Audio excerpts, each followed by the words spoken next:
Have you read the 2024 AmSpa State of the Industry Report? It outlines med spa revenue breakdown for 2023. They state that 46% of all med spa revenue came from injectables. This shouldn't be too surprising when you learn that 91% of med spas offer neurotoxins and 90% offer fillers. So while neurotoxins and fillers may be your bread and butter, it's also everyone else's. In other words, you need to find other ways to stand out from your competition. In this video, I'm going to review ways that you can differentiate your business and attract new clients. Hi, I'm Marilena, founder of ML Media. Med spa owners hire me to help grow their business through digital marketing.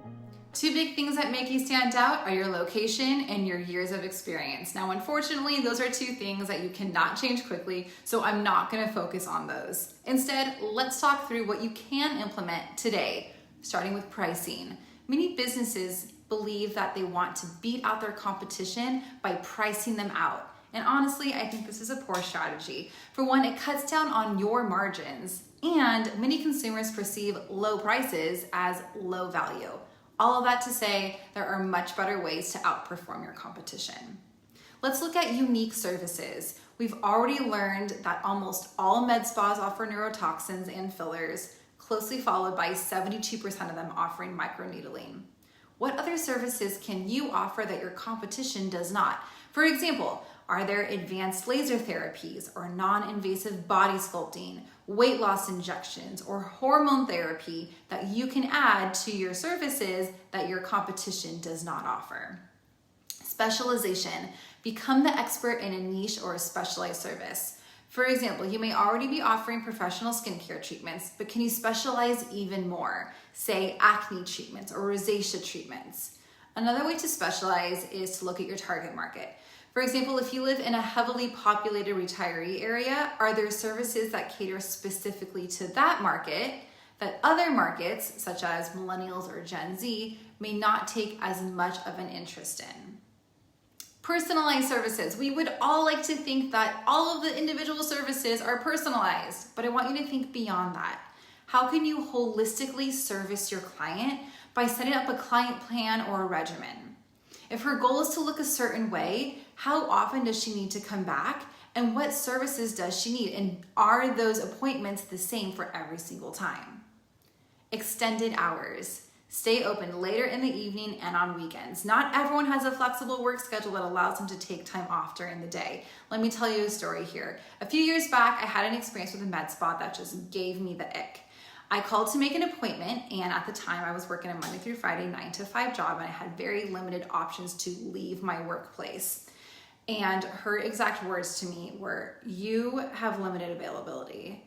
So I ended up not ever going back to that med spa because they didn't have hours open outside of the traditional workday. Now in hindsight, maybe I wasn't their target market. Maybe they get enough business from people who don't work or have a more flexible work schedule, so they didn't need my business.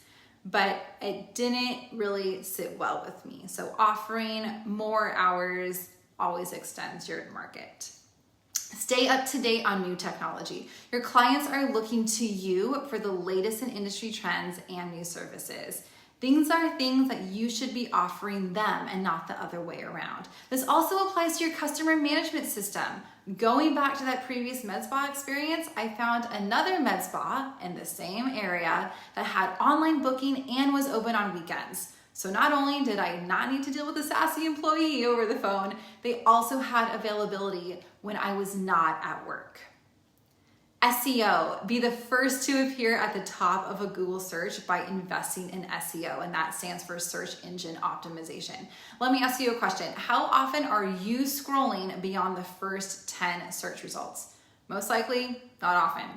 And neither are your prospective clients. So if you're not showing up towards the top of online searches, you are likely losing people to your competition that is showing up at the top. Now I have to say, SEO is a long game and it's not an overnight result, but it is worth it. And quick plug here, if you're interested in SEO services, we can help you with that. Let's chat. Two things that I did not mention that are just as important or maybe even more important than what we just talked about. The first one is customer service. Have an inclusive and welcoming environment. Don't have a lot of clutter. Know who your customer is and what they like. It might be different than your competition. Here's a great example. My hairstylist is really young and loves bright and bold hair. Her salon is dark and bold and plays really loud music. It's really fitting for her brand. And even though it's really radical, it still feels very inclusive. Now I must say, I am not the target market. I am a fish out of water there, and I am probably her most boring client. But I do go back to her because she does really great work and she has an online booking system with weekend availability. You'll probably see a little bit of a trend here for me. Now on the flip side, my med spa is very calming. There's a lot of natural light, there's very little clutter, very modern furniture, there's living plants, and I feel like my injector and the med spa owner know me. They know me by my first name, and they are always kind and respectful of what I want and what my budget is. All of this to say that investing in good customer service training and kind employees will always pay off. The other part that I didn't mention is marketing. You can be doing all of these things I just listed, but nobody knows about it unless you are talking about it in your marketing. So in your content strategy, be sure to mention your differentiators. Do you have a new service that you're offering that you know that your competition is not? Are you open in the evening and on weekends? Do you specialize in a certain condition that you can share tips and tricks on? Ultimately, what can you be talking about that your competitors can't? Finally, I know I said that there were two, but there is one last one tied to customer service, and that is your online reviews. Since you now have personalized services and great customer service, ask your clients to talk about it, especially online. Don't be shy in asking them to review your business on Google My Business or Facebook or wherever you're getting a lot of online traffic. We all know that unhappy customers are much more likely to leave a review than happy customers, so we have to proactively get those positive reviews up there.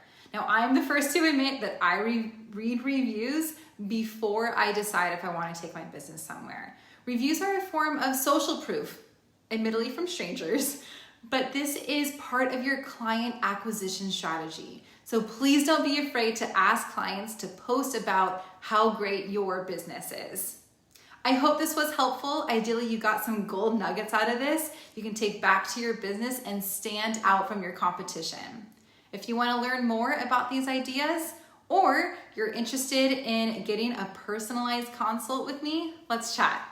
Comment below, visit my website, www.marilenalamp.com, or DM me on Instagram. I am social media mompreneur. I'll put all of that in the notes for this video. See you next time.